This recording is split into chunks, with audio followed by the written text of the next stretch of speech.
Hey everybody, welcome to, I guess this would be Monday the 20th? I'm taping it Sunday, so it's the 19th. Anyway, welcome to your Monday video for history seminar.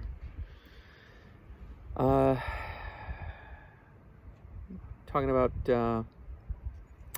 Roman numeral 4 in the notes in the slides, the Russian push to the fatherland.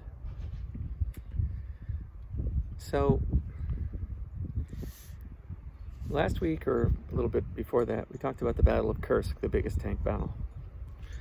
And what you need to know is that after that, for the rest of 1943 and into 44, the Germans rarely attack. They are almost always on the defense. Usually if they're attacking the Germans, it's because, or if they're attacking the Russians, it's because they're trying to rescue some of their own Germans that are trapped somewhere. All they can do is slow the Russians down. They realize they've poked the bear, literally the Russian bear. And even though the Russians have suffered millions of casualties, they seem to just have an unending source of humanity. So they just keep building new armies. The Soviet forces in the north push toward the Baltic Sea. They want to, if they can get to the Baltic Sea and cut off, and reach the ocean and cut off a bunch of Germans from ever making it back to Germany, they consider that a victory, and so they're working hard to do that. Hitler loses a lot of troops that he didn't need to lose because he doesn't want to admit to the public that he's lost major Russian cities. And so if the city's close to being run over by the Russians, instead of allowing German troops to fall back to fight another day, he tells them to form something called a castle. And a castle is a cauldron, like they call them a defensive hedgehog sometimes. And the idea there is that the Germans stay where they are and fight to defend a city, and then some kind of German counterattack force will break through to them and reinforce them, or I don't know. I think the idea was retake the city and then hold it, but the reality is normally if there is a breakthrough force, it's normally to rescue them and get them out. But a lot of Germans were lost in these Kessel fights. The German word means cauldron fights. Basically, Hitler's idea behind this, because he's already starting to lose it mentally, is that it will be so costly for the Russians. He hasn't figured out yet the Russians don't care. Anyway, in the center, the Russians push back, remove the Kursk salient completely, and just keep pushing west. Their goal is to get to the Polish border and the border with East Prussia. And by the summer of 1944, they're getting close. The Germans spend most of their time and energy fighting. I mean, I know we learn about all this stuff, the fighting in Italy and the fighting in France after Normandy. But the Germans were always putting just enough troops in place to defend those places that they thought they could get away with. The bulk of their troops were always on the Russian front, always fighting the Russians. The majority fighting in the east.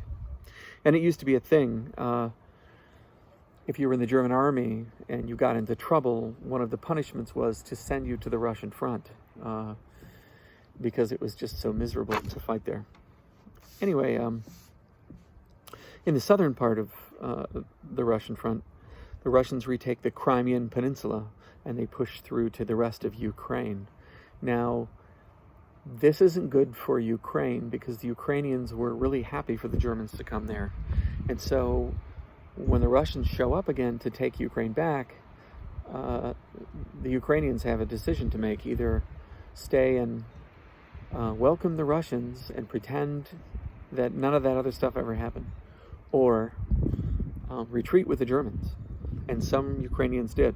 And they found themselves in a really bad situation after the war because they were considered to be, collaborators with the Germans. And the Russians' usual response to that was a bullet to the head. So, anyway, So Crimean Peninsula is important because it means the Black Sea is back open to the Russians. Of course, the Crimean Peninsula is a big deal even today. There's a reason why Vladimir Putin wanted to go back in 2011 and 2013 and gather the Crimean Peninsula back and make it part of Russia again, because historically it's been a part of Russia for so long. There's a good movie about the fighting on the Crimean Peninsula. It's called Cross of Iron, from the German point of view. Generally, it's pretty good, pretty well done. It's Sam Peckinpah. He was kind of the Quentin Tarantino of the 1970s. So, yeah, lots of blood and guts and things, and a couple of inappropriate moments. So, anyway, if you're interested, that movie takes place in the Crimea. Let's see. Well, the only other thing I can tell you about this part of the war is that I actually met a German soldier from that. And I didn't realize who I was meeting, and there was a lot I didn't realize, but I'll share the story with you anyway. When I was in the Army Reserve, I used to go down to Livonia to do my Army Reserve drill weekend, and there were a bunch of other drill sergeants down there. I was a drill instructor with them. And in the midst of all of that, a couple of the drill sergeants who knew I liked history said, "Hey, there's a guy we want you to meet. His name is Sieg, S-I-E-G, which is the German word for victory." And I said, "His name is Sieg?" They said, "Well, his name's Siegfried, but yeah, everyone calls him Sieg. He's been called that forever." He's an old guy. He's an actual German veteran of World War II. And he's having a little get-together on Saturday in his garage. We go over there every once in a while and talk to him, and he just tells us war stories. "Do you want to go?" And I said, "Oh, yeah, I want to go. That'd be great." So I went with them on Saturday, and we sat in this guy's garage, and reminded me of a lot of Germans I knew when I lived in Germany in the 1980s. This was in the late 1980s, probably. 1986, I want to say. 1986, sounds right. Anyway, we're having a beer, and he said, "Yeah, I was on the Eastern Front, the Russian front, and I was a mechanic, and my job was to fix tanks, and that's what I did." He said, "But after the Battle of Kursk, we didn't have a lot of tanks to fix anymore. So I just had my tool truck, which is a big truck with like a little container on the back of it that you could actually, had a door, you could go inside, all of his tools were in there. It was like a little workshop, and he could had a workbench in there. And his job was to keep his truck running and follow the retreat as they retreated west." And he said the key thing was don't lose your equipment. Well, eventually he lost his truck. And after he lost his truck because it ran out of gas or broke down or something, he was just walking. And he said it was a never-ending retreat. It went on and on and on. But he said, once I lost my truck, the key thing was not to lose my rifle. And I asked him, why was it so important that you had your rifle? And he said, if you were German and you were retreating west and you didn't have your rifle, then the SS would show up, and the SS would say, "You're a deserter and you're a traitor." And they would hang you right there from the nearest telephone pole on the side of the road with a big sign around your neck saying, "This guy's a traitor, he didn't do his job." So he said it was always very important for me to keep my rifle. And I said, "So how did this end for you?" And he said, "Well, I was one of the Russians trapped on the Baltic Sea at a place called Riga. And so what happened to those Russians was that those Germans is that the Russians made it to the Baltic Sea and cut off a large group of Germans who now had no way of getting back to Germany. And he was with them. And he said, we fought and we fought until they pushed us all the way back to the Baltic Sea. And then they, in the final days of the war, we were actually fighting on the beach to not surrender to the Russians. We just didn't want to surrender to the Russians. We figured the Russians would kill us all, which makes sense because they did that to a lot of Germans. Anyway, they were out on a sandbar, like a little spit of sand going out from the beach out into the Baltic Sea. And they were fighting on the sandbar.